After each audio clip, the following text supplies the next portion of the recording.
If all the trouble in my heart would only end. I lost my dreams, I lost my reason all again.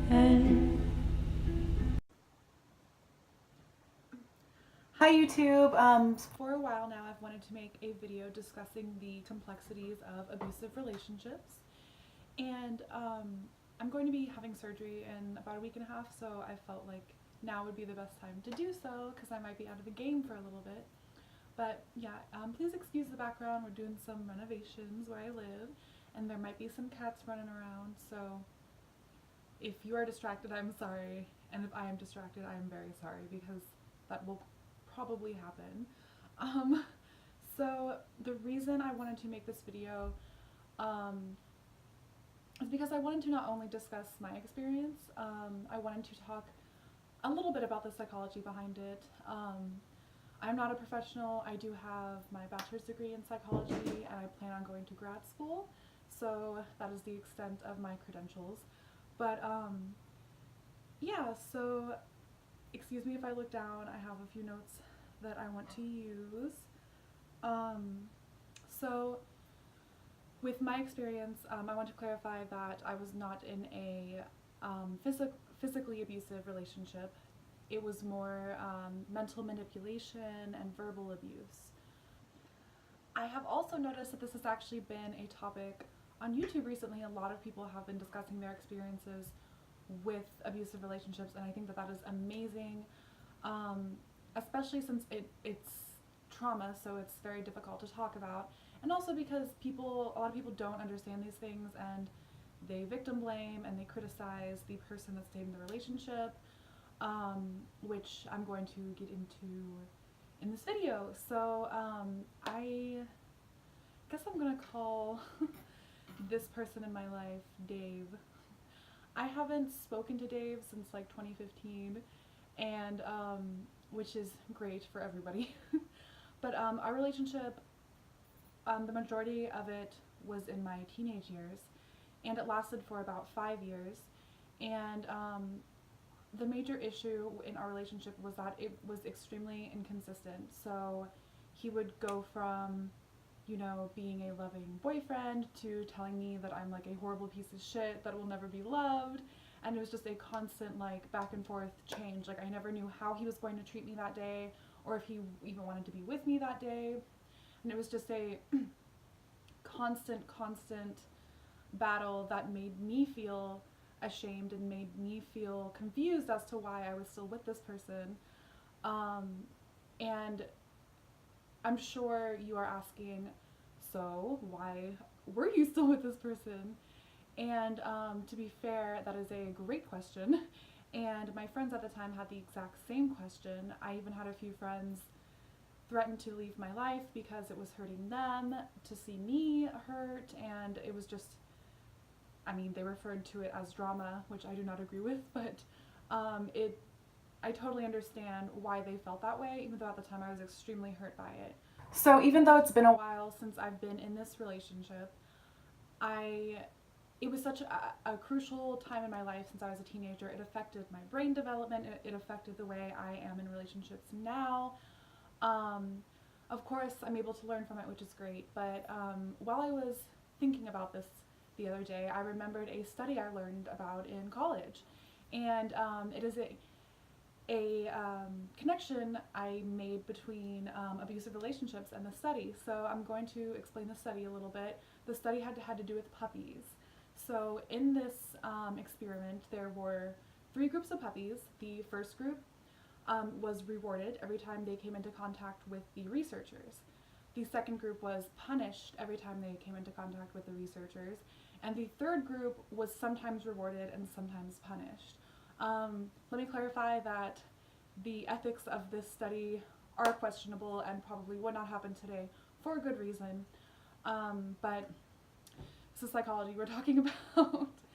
So interestingly enough, the third group of puppies that was unaware how they would be treated that day by the researchers, they were unaware if they would be rewarded or punished, they showed the highest rates of attachment to the actual researchers. Through this experiment, we were able to find out that there is something about uncertainty that drives people and animals to another person. Something about not knowing what's going to happen that day. When I was doing some research about this study, I at first had a hard time finding it, but then I suddenly started finding all these articles where other people made the same connections, of course. And some of the articles were entitled things like how puppies explain domestic violence and stuff like that. So I wanted to make this video to just kind of explain how it's not so simple and how complex abusive relationships can be, and how we have underlying mechanisms that make us attached to somebody despite how logical it would be to just get out. I was trying to figure out if I should tell some stories, because this is YouTube, and if I should tell some of the stories of my past relationship to explain how serious it is and how intense it was, and how intense the treatment from Dave was. I don't know if I'm ready to tell those stories now, but I did decide to go back and look at some of our messages on Facebook. And I didn't go too far back, some of them are still hard to look at, but I looked at some of our most recent ones, which were from 2015, I think, and this was while we were just friends. And we had a 5-year on and off relationship, but I wanted to show these messages to really get across the intensity of these kinds of relationships and the quick switch that somebody like this has in these relationships, and how it really can affect your sense of self and your ability to thrive outside of the relationship.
I decided to block out a few things that are too personal, but as you can see, pretty brutal. 5 years of that take a hit on your self-esteem, take a hit on whether you think you can actually be a normal person outside of this intense abusive relationship. So if you are in an abusive relationship, please know that there are resources and you are able to get out of it no matter how difficult it may seem. And please know that it is not your fault, it is your abuser's fault. No matter how many people may make you feel that you are doing this to yourself, it is not you.